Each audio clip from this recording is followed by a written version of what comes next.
नमस्कार. News police reporter मध्ये तुम्हा सर्वांचं स्वागत.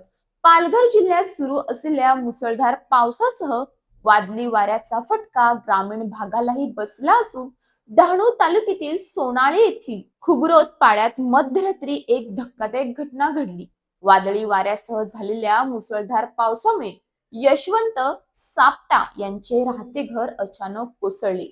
ही घटना मध्यरात्री सुमारे 1 वाजण्याच्या सुमारास घडली. त्यावेळी घरामध्ये कुटुंबातील 8 जण झोपले होते. घर कोसळताच एकच गोंधळ उडाला. स्थानिक नागरिकांनी तातडीने धाव घेत कुटुंबियांना ढिगाऱ्यातून बाहेर काढले. या दुर्घटनेत 8ही जण किरकोळ जखमी झाले असून सुदैवाने कोणतीही जीवितहानी झाली नाही. घर पूर्णपणे जमीनदोस्त झाल्याने घरातील धान्य, कपडे, घरगुती साहित्य, भांडी, आवश्यक कागदपत्रे तसेच इतर संसार उपयोगी वस्तूंचे मोठ्या प्रमाणात नुकसान झाले आहे. घराला लागून बांधलेली जनावरेही या दुर्घटनेत जखमी झाली असून त्यामुळे कुटुंबासमोर आणखी मोठे संकट उभे राहिले आहे. घर कोसळल्यामुळे सापटा कुटुंब भर पावसात उघड्यावर आले असून त्यांच्या डोक्यावरचे छप्परही हिरावले गेले आहे. राहण्यासाठी सुरक्षित निवारा नसल्याने आणि खाण्यासाठी अन्न धान्यही शिल्लक नसल्याने या कुटुंबाची अत्यंत बिकट परिस्थिती निर्माण झाली आहे.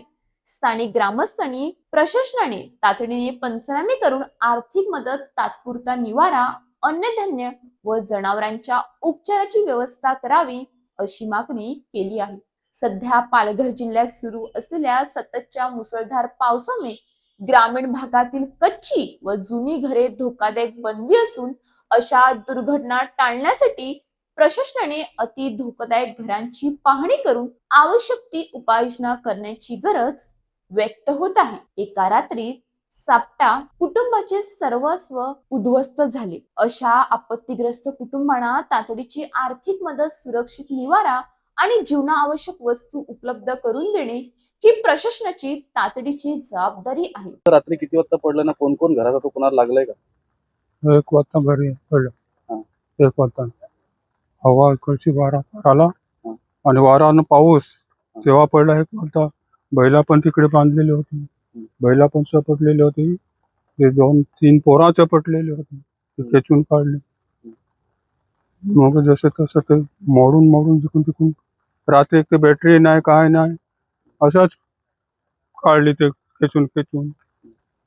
काय काय घरात होतं? सगळं सामान आहे सामान तर सगळं आहे. भात आहे, तांदूळ आहे, किंवा इकडे दाबलेलं आहे. दुसरा सामान तर सगळाच आहे. ते का आपल्या घरात संसार सगळाच आहे. भांडा आहे, कुंडा आहे, सगळं आहे, कपडे आहे, सगळं आहे. ते कपडे तर जाऊ दे, पण हे खाण्याची गोष्ट म्हणजे सगळाच भिजला आता. मग कोण आलेलं पाहणी करायला? काय नाही, कोणी नाही. आम्ही पेतच नाही. कोणी तर आमचं पाहणी करायला कोणीच नाही. घरी पण कोणी पेत नाही. कसं कोणतं व्यसन चालवतच नाही. नाही का तुझ्या घर जेव्हा पडलं तेव्हा इथे कोणतरी बघायला? नाही कोण आला तर नाही ना कोणी. मागणी काय तुमची? मागणी काय? काय केलं पाहिजे सरकारने, शासनाने? तसं असणं मग कसं सरकारने आता आम्हाला तर काहीतरी द्याल तेव्हाच. नाही तर आम्ही काय करू? आता आले पाण्यात नाही तर गरीब माणसं आम्ही काय करू? तसं आमच्याकडे काय आहे ते आम्ही करू शकू. मग आता तुम्हाला राहायला दुसरं घर आहे? काय नाही, जे आहे ते जे आता ते पण सरकारी दिलेलं आहे, पण त्यावर पत्रा नाही, काय नाही. आता राहायला आम्हाला बैला पण बांधायला आम्हाला जागा नाही. म्हणजे जागा आहे पण म्हणजे राहायला म्हणजे वरती साधन होत नाही. असं काय ते बघा. आता तुमच्या प्रत्यक्ष नागा सगळे कवलात पडले, पत्रात फुटले, काय करणार होतं? अशाच ताज्या बातम्यांसाठी आमच्या न्यूज पोलीस रिपोर्टर चॅनलला लगेच सबस्क्राईब करा आणि बेल आयकॉन दाबायला विसरू नका.